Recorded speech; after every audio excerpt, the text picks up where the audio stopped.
sa Let's Ask Pilipinas. At ito ang ating host, Aga Bula.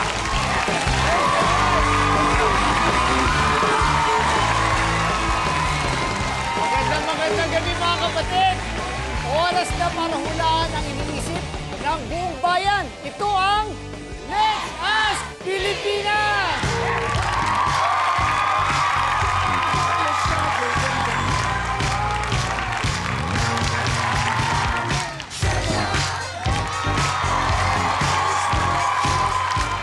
At saya talaga, you know what? As we continue here on our second week, mukha pong kabisado na ng ating mga kababayan ang ating laro at lahat excited sumalik. At sa inyo dyan, na natawagan na ng aming casting team, handa-handa lang kayo dahil next week, kayo na ang makakaharap ko.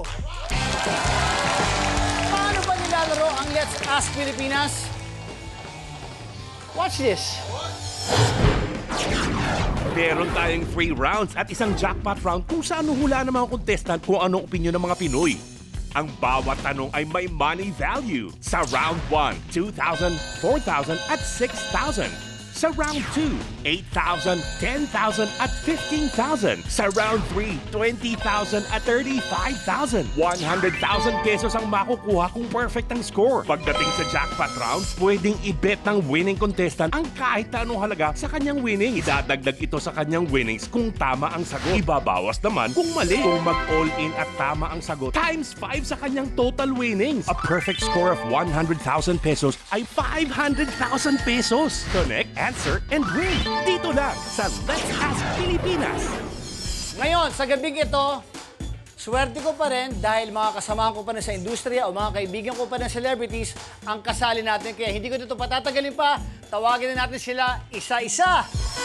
Michelle Gumabaw, Benji Paras, Kiana Reeves, at syempre, ang napakagaling, Luke Mijares. Okay, good evening. Magandang gabi sa inyo. Thank you for joining us here sa Let's Ask Pilipinas. Kamusta naman? Michelle? Hello po! Alam mo, pagka may tumatawag sa akin nanlalambot talaga ako eh. Pero naiintindihan ko yan. Lalo na si Benji Paras, naiintindihan niya rin yan. Pero Michelle, I know your dad so well and I know you're a very good volleyball player. Now anyway, pag-uusap pa tayo mamaya. Benji Paras! Kamusta? Kamusta kayong lahat dyan? I know, long time no see, Benji. Sobra, Miss na kita. Thank you for joining us. Salamat sa iyo talaga. Kiana Reeves. Kiana! Hi! Hi, Aga! Kiana, alam mo, My naalala number one ko. crush. Ang kayo?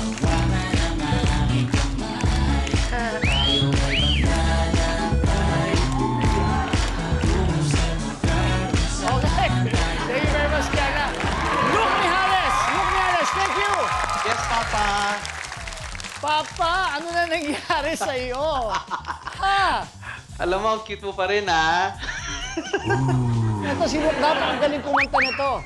Lahat, sample lang, isa lang. Another day is gone. I'm still alone. Thank you! Okay, umpisahan na natin. So, ready na ba kayo? Ready na! Okay. So, ganun, oras na para magpakitang gilas. Let's Ask Pilipinas. Ito ang unang tanong, worth 2,000 pesos. Ang mga sagot, magsabon, mag-shampoo. At ang tanong, pag naliligo ang mga Pinoy, ano ang inuuna nila? Answers up! Okay, unahin natin. Okay, Michelle. Michelle, Apo. you play for what team? I graduated na po, but I played for Lasal. Lasal, di ba? Okay. Apo. Okay, Michelle. Thank you very much. What is your answer? Ang sagot ko po shampoo. Una. Bakit? Dahil po, minsan kapag wala kang sabon, pwede na rin gamitin ng shampoo. May point siya ron. Nga naman, kasi minsan shampoo, wala na sabon, idiretso mo na, no? Tama, tama. Benji Paras. Ano ang una sa'yo? Shampoo o sabon? Masama man sa kalooban ko, pero ang sagot ko ay mag-shampoo. Shampoo. Dahil pag nag-shampoo ka, lalambot yung buhok mo, di ba? So iniisip ko na lang lalambot yung anit ko. Galing na sagot. Benji Paras, maraming salamat sa'yo, Benji. Okay, Kiana. Ito, mag-shampoo. Kasi yan ang parati kong ginagawa. Shampoo muna kasi mahaba yung hair ko. Shampoo muna, no? Luke Mijares, shampoo o sabon? Shampoo. Yes, kasi actually nakaka-relate ako kay Papa Benji eh. Pag galing sa ulo, dumadaos-dos pababa yan. Kaya, Ayoko na nga banggitin kasi nga nagsuot ka na ng takip dyan. Pero alam mo, uso naman ngayon yan eh. Pero anyway, dasal natin. Tignan natin. Lahat silang apat na sinagot shampoo. Tignan natin ang sagot. Let's ask Pilipinas. It's a high. Sabon. 55%. Now, here's our second question, worth 4,000 pesos. Ang mga posibleng tamang sagot, choco milk, plain milk. At ang tanong, anong gatas ang gustong inumin ng mga lalaki sa umaga? Si Benji, Benji, pa nahihirapan ka? Nagkakape lang ako eh. Yung mga tanong yun, di ako makarelate. Hindi ko alam ba't niyo ako sinabi dyan. Okay, answers up. Si Benji Paras po, mga kapatid. Nung pumasok siya sa PBA, siya lang kauna na nakakuha ng Rookie of the Year sa unang taon at MVP. At noong mga panahon, naglalaro siya noon. Ang buhok niya hanggang dito. Okay, what's your answer, Benji Paras? Sa akin, binase ko sa sarili ko. Plain. Plain milk. Plain milk. Yun ang feeling mo. Kiana, anong sa'yo? What's your answer? Ito po, kasi, Choco milk. oo, based to sa boyfriend ko kasi every morning ito yung hinahanap niya eh. Ewan ko lang. May boyfriend ka ngayon? Mayroon. Parang ayaw. Maraming salamat sa'yo, Kiana. Thank you very much. Luke, Choco milk. Choco milk. Why choco milk, Luke? Kasi napansin ko yung mga nag-workout kasi, may mga inumin na parang energy na booster na medyo tsokolate na milk yung parang halo. So, Feeling mo, choco milk. Maraming salamat. Michelle, what is your answer, Michelle? Sagot ko po, plain din. Kasi mas maraming nagagamit ang plain. Pwede siya sa kape, pwede rin siyang inumin as is. So, mas flexible. Okay. So may mga sumugot ng choco milk at may sumugot ng plain milk. Dito magkakaalaman. Tignan natin ang sagot. Let's ask Pilipinas. Plain milk, 70%. So, Michelle, you have 4,000. Benji Paras, you have 4,000. Luke and Kiana, huwag kayong mag-alala. Hahabol pa. Meron pa tayong third question. Sa question na to is worth 6,000 pesos. Kaya natin umabol. Ang mga posibleng sagot, mga payo, pagluluto. At ang tanong, anong hindi nalilimutan ng mga Pinoy tungkol sa lola nila? For 6,000 pesos. Remember, after this question, isa sa inyo may eliminate. Answers up. Good luck, ha? Unahin natin si Kiana. Kiana? Sa akin po, pagluluto. Kasi ang mga payo makukuha mo naman sa mga kaibigan, sa parents mo. Pero yung pagluluto is maririnig mo parating sa lola nila, mga ganun. Totoo yun. Tama. Ang lola talaga, yung mga sinauna talaga Pagluluto. Maraming salamat sa'yo, Kiana. Luke Mijares, ano ba? Mga... Parang naalala ko yung kanta na, Kabilis-bili na ng lola. Huwag uminom ng serbesa. Parang doon ko nilang binase eh. So, yun yung unang pumasok sa isipan ko. So, hindi ko alam. Okay, Luke, maraming salamat sa'yo. Mga payo. Let's ask Michelle Gumabang. Michelle, what is your answer? Pagluluto po, kasi tayo mga Pinoy talagang mahilig sa pagkain. And yung mga payo ng mga lola, para sa akin, madaling makalimutan. Hindi madaling makalimutan, baka ayaw nating sundin. Okay, thank you very much. Sabi ni Michelle, pagluluto raw. Benji Paras, ano ang payo ng lola na hindi nakakalimutan? Ang sa akin, yung lola ko, luto talaga. Pagluluto. Kasi naman yung pagpapayong, pag hindi umuulan, hindi mo kailangan magpayong eh.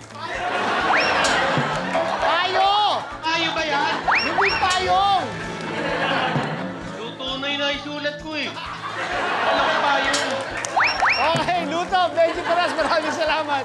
Galing mo talaga. Tignan natin ang sagot. Good luck! Let's ask Pilipinas! 75% na nagsabing payo ng mga lola ang hindi na nakakalimutan. But anyway, Luke Meales, nakahabol ko. You have 6,000 pesos. Benji and Michelle, you have 4,000. Kiana, my love! Oo nga eh, mamimiss kita. Nakakainis. Kiana! But I'm just so happy to see you again. Thank you very much for joining us. Thank you. Kiana, more power to you. I love you, Kiana. Thank you. Wow! Isa na ang nagpaalam. Sino ang susunod ang kasagutan sa ating pagbabalik dito sa Let's Ask Pilipinas!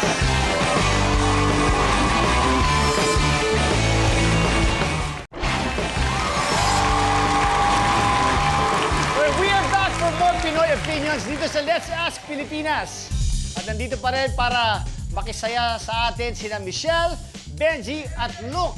And one of them will go all the way to the jackpot round. Kaya wag na natin patagalin pa.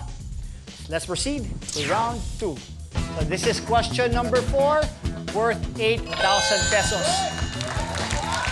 Tatlo na ang mga posibleng tamang sagot sa round na ito. Okay? So ang mga sagot, pulis, mayor, tambay. At ang tanong, sino ang kadalasang may pinakamalaking tiyan sa tingin ng mga Pinoy? Buti na lang, wala na akong tiyan.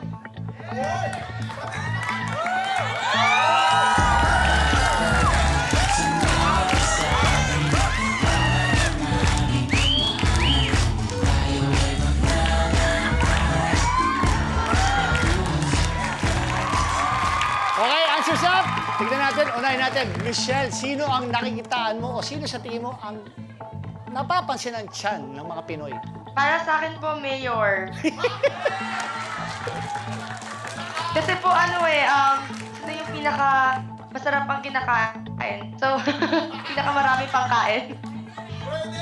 Okay, Mayor. Benji Paras, what's your answer, Benji? Pulis. Kasi di ba laging lokohan yan? Diba, pag nakita mo yung kasama mo, mga kaibigan mo nung high school, nakita mo ngayon, parang para kang dating Diba? So, pag medyo tumaba. Parang kang dating. Pulis, malaki tiyan. Okay, good answer. My point. Papa Luke, pulis! Pulis! Kasi may program ngayon yung PNP ngayon na yung mga pulis pinapapayat sila at pinaliit yung tiyan. So tingin ko pulis talaga. Okay. Ako gusto ko malaman ng sagot. Tignan natin. Tanungin na natin. Let's ask Pilipinas. Police. 80%. Okay. Moving on. Question number 5, worth 10,000 pesos. Ang mga posibleng tamang sagot, maarte, bully, sumbongero. At ang tanong, sa anong klaseng classmate inis na inis ang mga estudyante? Okay. Answers up. Benji, what's your answer, Benji? Siyempre, karamihan naman ang ayaw talaga yung mga nambubuli. Okay, thank you very much, Benji. Luke Mejares, you have 14,000. Sumbongero. Tingin ko sumbongero kasi inis-inis kapag yung kaklase mo medyo magsusumbong sa mga teachers. Ito nagpapalakas to. Siguro gusto na maging teacher's pet. So, sumbongero, nakakainis yun. Okay, sumbongero. Michelle, here's your chance. What's your answer, Michelle? Ako po, sumbongero din. Kasi sa bawat classroom, parang laging may mga group of people or isang tao talaga na laging sumisip-sip sa teacher. Sila yan, yung mga sumbongero. Nagkakaibahan na rito. Tignan natin ang sagot. Let's ask Pilipinas. Sumbongero, 45%! Ang bully, 15% lang sumagot ng Benji. So Luke, you have 24,000. Michelle, you have 14,000. Benji, you have 12,000. So okay pa, this is question number 6, worth 15,000 pesos. Ang mga posibleng tamang sagot, hawiin ang buhok, mag-English, ipitin ng cleavage. At ang tanong, pag gusto ni girl magpa-impress sa guy, ano ang malamang na gagawin niya? Hawiin ang buhok, mag-English, hey, really now? Uh-huh. Yeah, that's right. Oh. Bakit nakakangalay? Buong gabi nakaganon ka lang. Hi. Hello. Okay, unahin natin, papalok. Pag gusto ng girl, magpa-impress sa guy. Ano ang sagot? Tingin ko hawiin ang buhok. Yan. Kasi yung mga girls kasi gumaganon-ganon. Tapos ano ba? Tapos minsan iniihip-ihip yung hair dito sa back. Parang ganon-ganon. Yeah. Diba? Tama. Good answer. Marami nga ganun eh. Sabi ng babae, di ba? Hi. Oh my, really? Parang oh my God. Okay, hawiin ang buhok. Ganon. Maraming salamat, Sir Papalok. Michelle, ikaw, Michelle, ha? Babae ka. Ako hawiin din ang buhok. Kasi Michelle! di lahat naman ng girls may cleavage. Michelle, pwede ba pakita ng buhok mo? Hawiin mo nga one time lang. Kunyari lang. Mahaba. Ganda talaga. It works talaga eh. Hawiin ang buhok. Tama, hindi naman lahat ng tao may cleavage, lahat ng babae. Okay, hawiin ang buhok is Michelle's answer. Benji Paras, pagdating sa buhok, tignan natin. Hindi pa rin ako makarelate, pero maghawi ng buhok. Maghawi ng buhok. Lahat silang sinagot, hawi ng buhok. Ako po, tignan natin ang sagot. Let's ask Pilipinas. Hawi ng buhok! 60% na sumagot na hawi ng buhok. Luke Mijares, you're leading. You have 39,000. Michelle from behind, 29,000. Benji Paras, my friend, 27,000. Sayang. 2,000 pesos lang. Okay lang. Maraming salamat sa'yo, Benji. I'll see you soon. Benji Paras, more power to you. God bless you always, my friend. Thank you. More power din sa'yo. Maraming salamat, Benji. So head-to-head na ang labanan ni Michelle at Luke for a chance to move on to our final round. Good luck sa inyong dalawa. Let's proceed to round 3. At para sa round na ito, apat na ang posibleng tamang sagot. And here's the first question of the round. Question number 7, worth 20,000 pesos. Ang mga posibleng tamang sagot, Long Mejia, Empoy, Kaloy Alde, Mr. Fu. At ang tanong, sinong artista ang hindi ipapakasal ng mga nanay sa anak nilang dalaga? Okay, answers up. Uunahin natin si Michelle. Michelle, huwag ka matakot. What's your answer? Si Empoy po, siya lang yung kilala ko po talaga sa kanilang apat. Siya lang kilala mo sa kanilang apat. Ano ba si Empoy? Yan ang pinakagwapo sa TV5.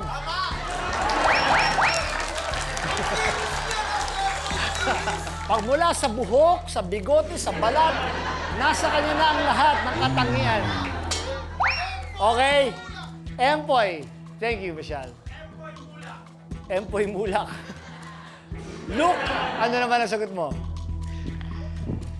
Long Mejia. Kasi tingin ko pag Long Mejia, parang babaero yung dating eh. Hindi parang. Totoo yun. Biro lang, Long. May asawa sila. Yung asawa po ni Long, kanunod ka, biro lang po. Mahal na mahal po namin si Long. Mejia. Okay, ang sagot. Tignan natin. Michelle, huwag kang kabahan. Let's ask Pilipinas.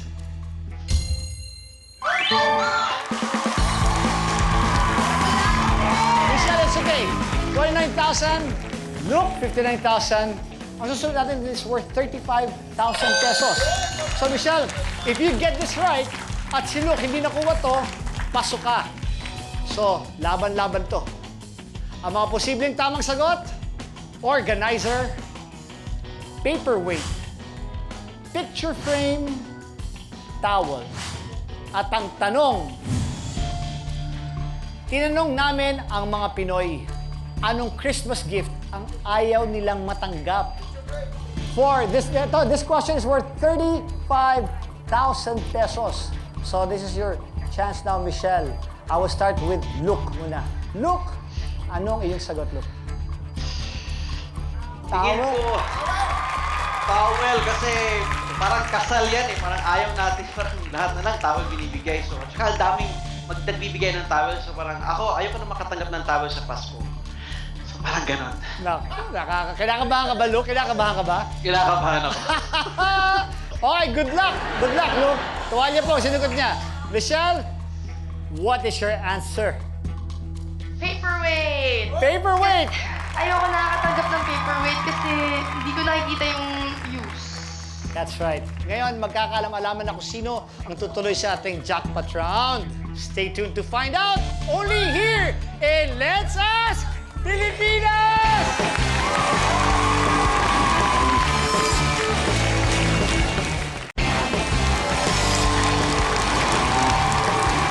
We continue our game here in Let's Ask Pilipinas. At kasama natin sila Michelle at Luke. Iba ang kanilang mga sagot, so it's anybody's ball game. Ngayon, bago natin malaman ang sagot, I can tell you right now that organizer is not the correct answer. So kahit sino sa inyo ay maaaring may tamang sagot. Hiningal ako kasi habang namin may konting kasarapan talaga na nagaganap dito. Kasi isa pa sample, 1, 2, 3. Sumama ka sa akin, hawakan ang aking kamay.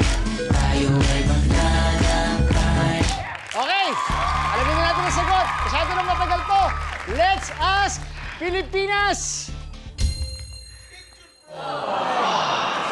Picture frame! Mali kayo pareho, but since si Lucas may advantage, he has 59,000. Michelle! So look, your highness, congratulations, Michelle!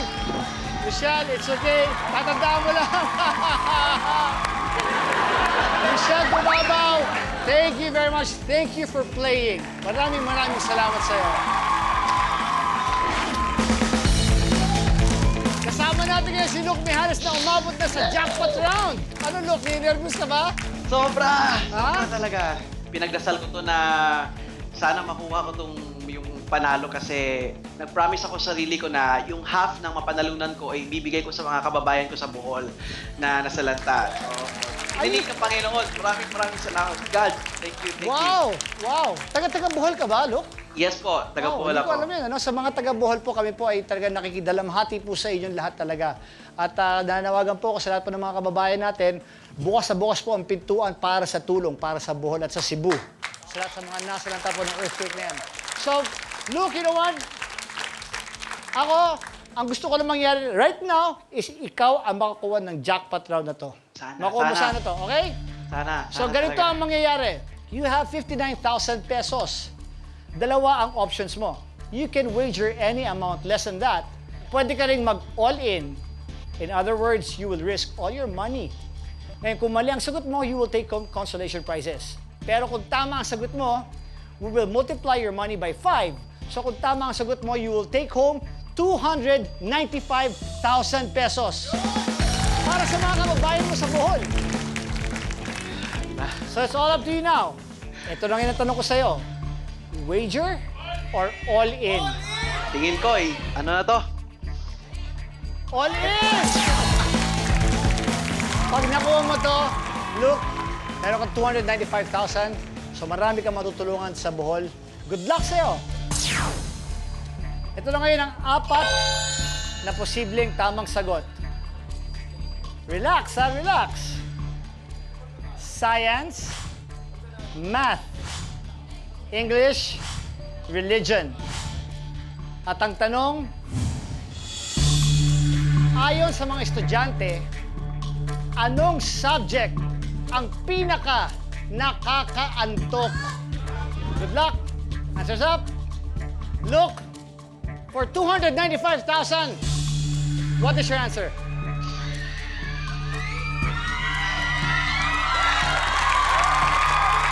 Why? Bakit? Bakit math? Look. Math, sa tingin ko, dahil ito yung parang maraming nahihirapan, instead na tumutok sila, parang, nako, wag na lang yan. Maraming sumisigaw sa studio. Math, kayo po dyan sa bahay ninyo. Ano po sa tingin ninyo? Religion ba? Math ba? English ba? For 295,000, ang sagot, let's ask Pilipinas. Religion, 49%. Ang sumagot ng math is 17%.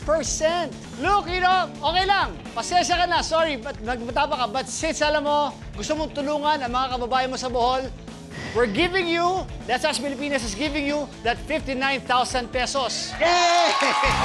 Para sa Bohol, ha? Ikaw mismo magbigay. Bibigyan na sa'yo, ikaw na magdala sa Bohol para matulungan natin ang iyong mga kababayan dyan. Alright? Yay! Sa mga kababayan ako diya sa Bohol, nako, nanalo tayo, may pera na tayo galing sa Let's Ask Pilipinas. Sama-sama tayo at kayang-kaya nating lahat. Bangon, Bohol. Bangon.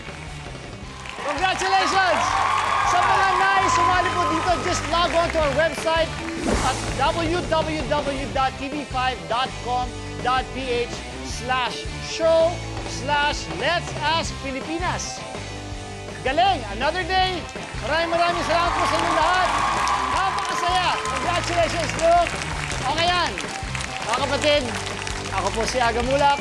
See you again dito sa game show kung saan ang buong bayan ang siyang may hawak ng sagot. Ito ang